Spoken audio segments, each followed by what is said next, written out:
There's a huge battlefield in tech that's opening up right now. And within the next month or so, we're going to know the winners and we're also going to know the losers. And now, this is not a new AI model launch coming. It just may be even more important. And we're going to start by looking on American college campuses where about 15 million students are going to be starting in the fall semester, and those students will help to determine who the next winners really are in the AI arms race. So today we're going to go through 5 different tech companies that are looking to gain ground during this critical fall semester. We're going to talk a little bit about what's at stake, why it matters for them. And just remember, Facebook took off on campus. There's these critical masses of users and viral loops that you can harness here for growth and also create lock-in and build off of a really successful positioning in the kind of education college space as you then get graduates and kind of build up with these sets of users. So excited to talk about all of that today. We're going to be talking OpenAI, we're going to be talking Perplexity, we're going to touch on Grammarly, and we're going to look at 2 of the browsers. We're going to look at Dia browser and as well the Comet browser from Perplexity. And we're also going to touch on everybody's favorite, Cluely. Okay, well, let's get started here today with the browser company. So what's at stake for them on campus? What do they have to gain? What do they have to lose? And how are they kind of positioning and thinking about this space? So for the browser company that makes the Dia browser, they are really in this race right now in terms of perception and for investors and early adopters of Perplexity Comet as a browser and then Dia. And they don't Dia doesn't really have the same sort of focus on finance and research tooling that Perplexity Comet does. Perplexity is pretty easy to get into pretty in-depth research on companies. If you're looking at stocks, you're trying to analyze businesses, you can get in pretty deep with it. That's interesting though here in this segment when you think about like the on-campus presence or how students are using it. That's less significant of a use case for folks. So that actually puts the browser company maybe in a better position with Dia here to win among students and have something that's pretty interesting, fresh, not your grandfather's Google Chrome, let's say, that they could kind of play in here. And it's also an environment where, like, with a product and the right sort of positioning and marketing, they could be successful here with far less funding than like a Comet coming from Perplexity, which is sitting with a valuation over $18 billion at this point, whereas the browser company is well under $1 billion in valuation today. So you can kind of use this as kind of say, hey, we could do well with this segment. It's full of people that are kind of open to trying different pieces of technology if it's going to help in their, whether that's with their work, research, projects that they're kind of working on, just fun stuff that they want to be doing with. Like if Dia becomes the interface for that, I think that could be pretty interesting for them. And they actually have tested, I think from following Dia's journey, they have actually used students pretty extensively for testing and beta testing and developing their product and getting feedback. So we know that they're kind of like that would be within their target market and they're getting feedback from this group. So I do think it's actually pretty significant what the reaction is on campus. Do they see some uptake of the Dia browser?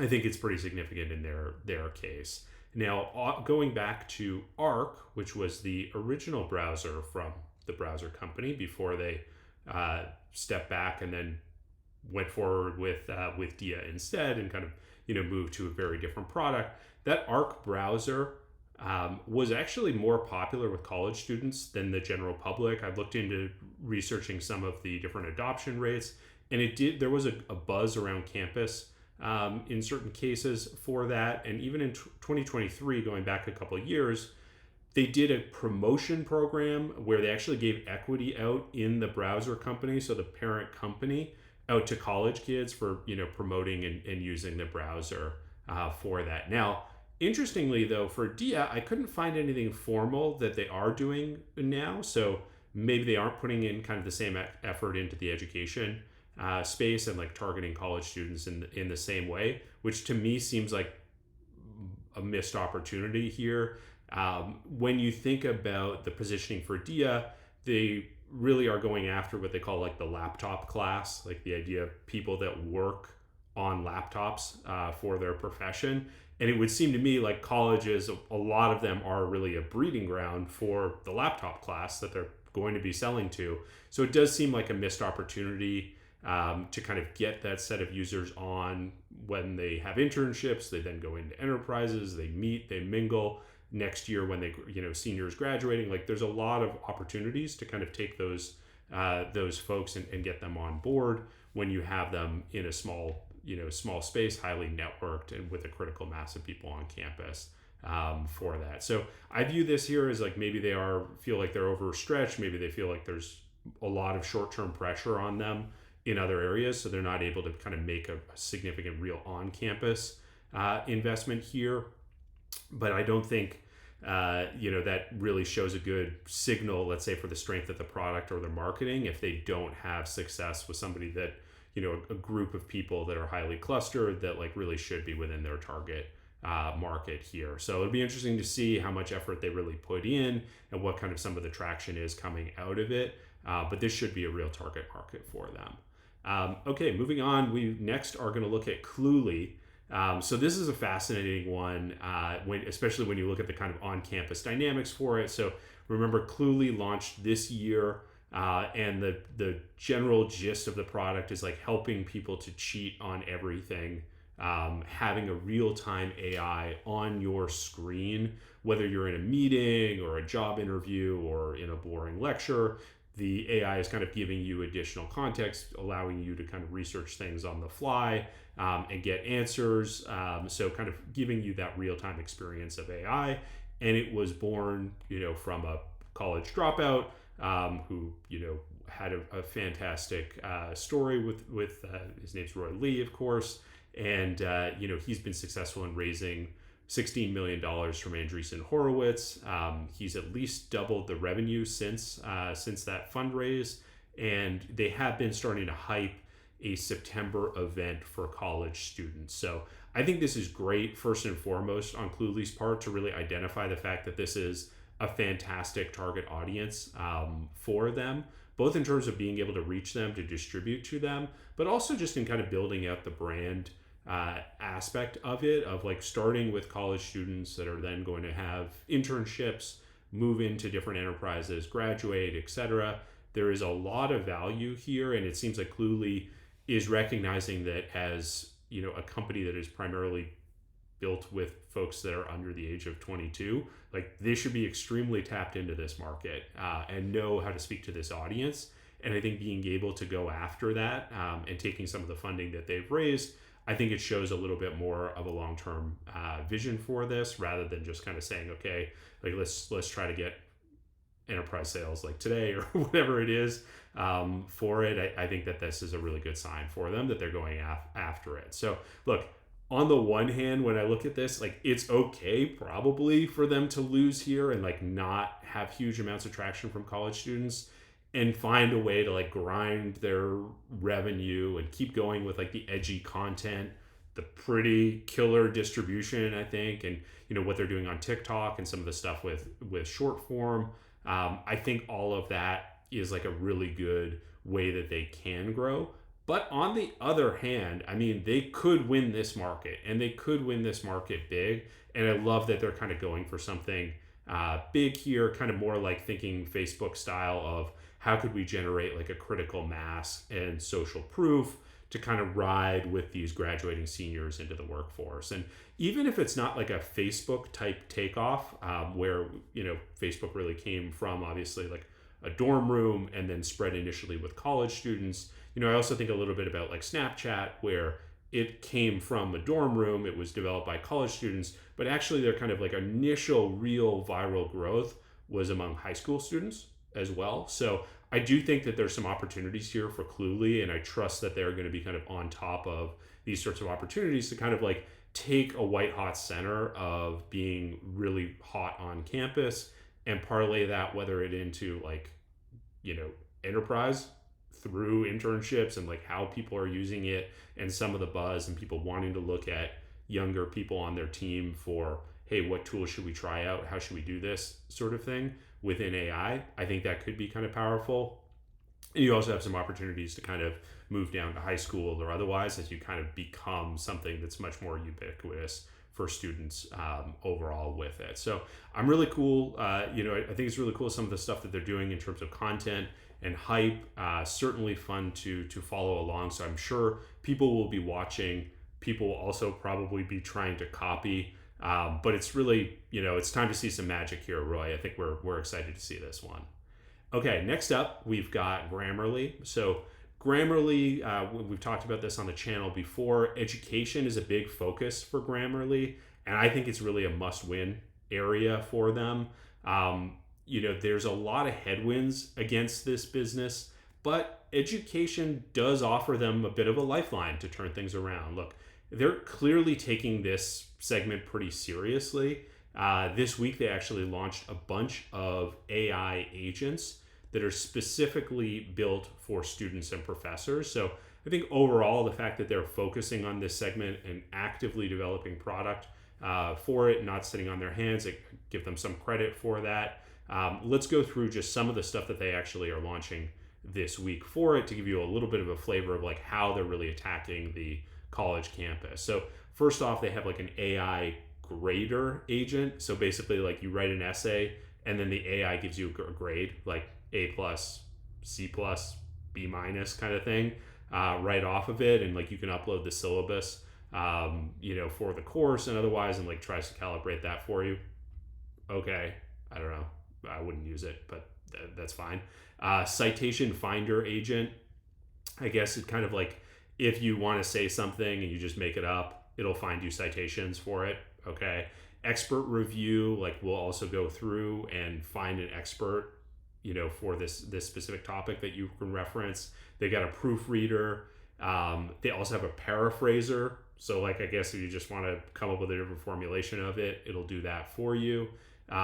It also gives you like reader reactions, like how would someone react to this sentence or this sort of paragraph. And then where it gets pretty interesting is they have a plagiarism checker, right? Okay, so it's basically telling you like, is this considered plagiarism? And they can sell this both to the student, but they can also sell it to the professor, which I think is kind of this interesting spy versus spy dynamic of like, do you have the software to detect it? And then if you do detect it, can you just change it a little bit enough to kind of get through and pass through it?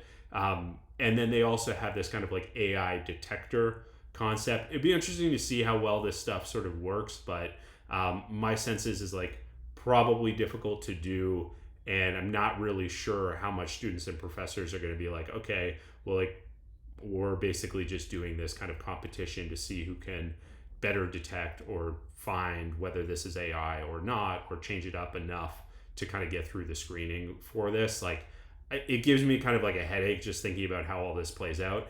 And when that happens, I don't think it's ever good for the company, right? So I don't think this works out well for Grammarly, but we got to watch this because I think if they lose the education market, that could be the key Jenga piece that gets taken out and then helps to kind of topple the business over there. So critical period for them. I think you really want to be watching the kind of fall semester for Grammarly.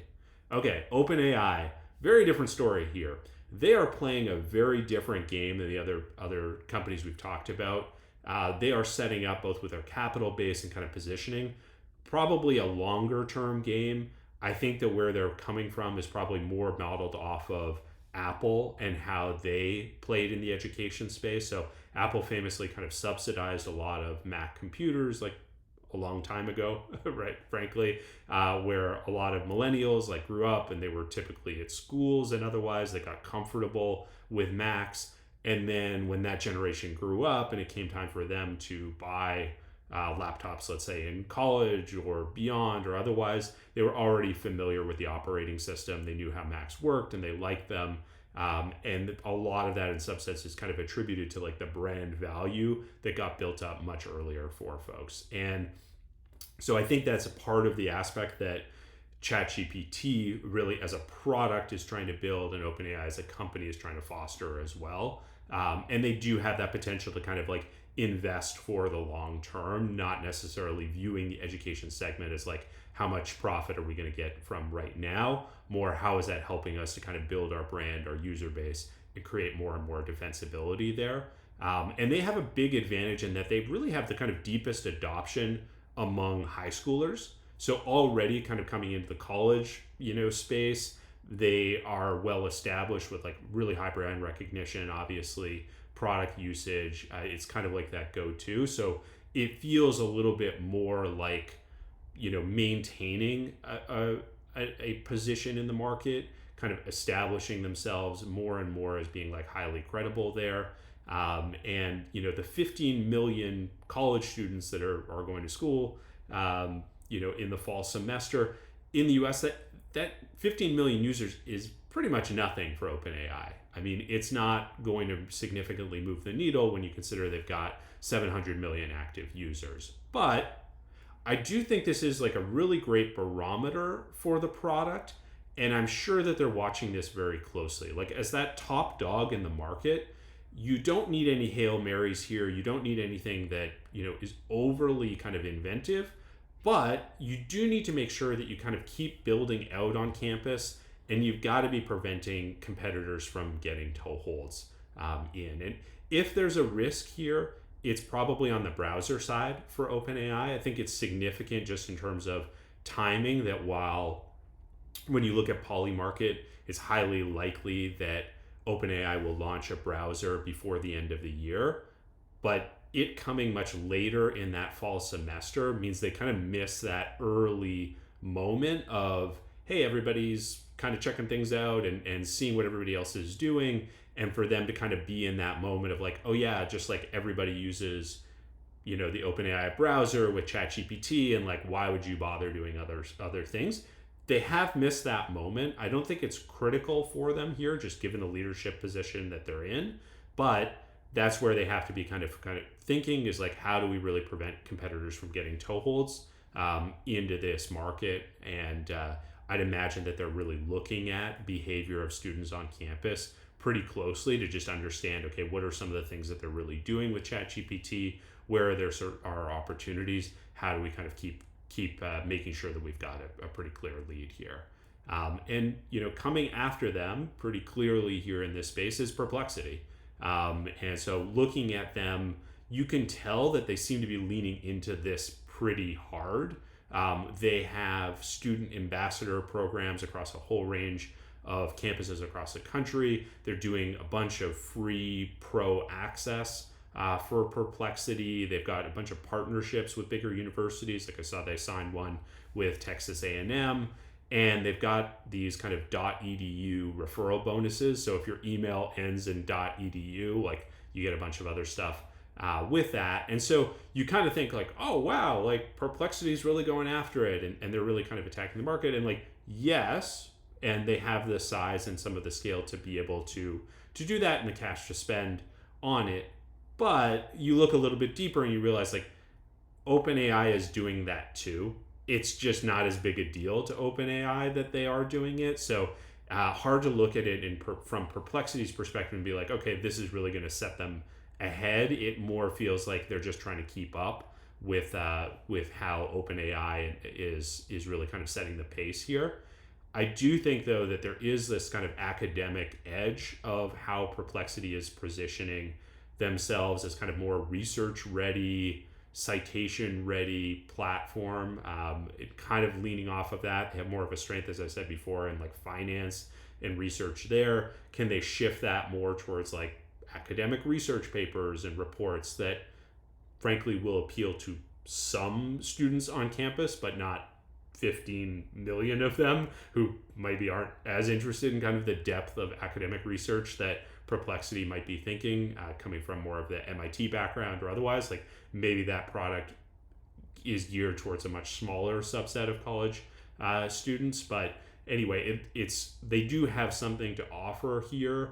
And I think the browser is the key distinguishing factor from where OpenAI is. And it'll be interesting to see how students kind of pick that up, or if that's really interesting there. And I think for them, what we're really looking for is like, can they just put DIA in the dust? Like, can they just move past any other browsers that are there that are kind of upstarts and actually have some real market share when you look at students against ChatGPT, right? Can they move the needle? Can they get some of these students on board? Is this a place where like it will be a battleground, or is this race like already done? I think we will know by the end of the fall semester. I think that's going to be really exciting to watch. So agree, disagree, let me know, comment down below if you've got other thoughts on this, and of course subscribe, where we'll be doing a lot more analysis of other tech companies.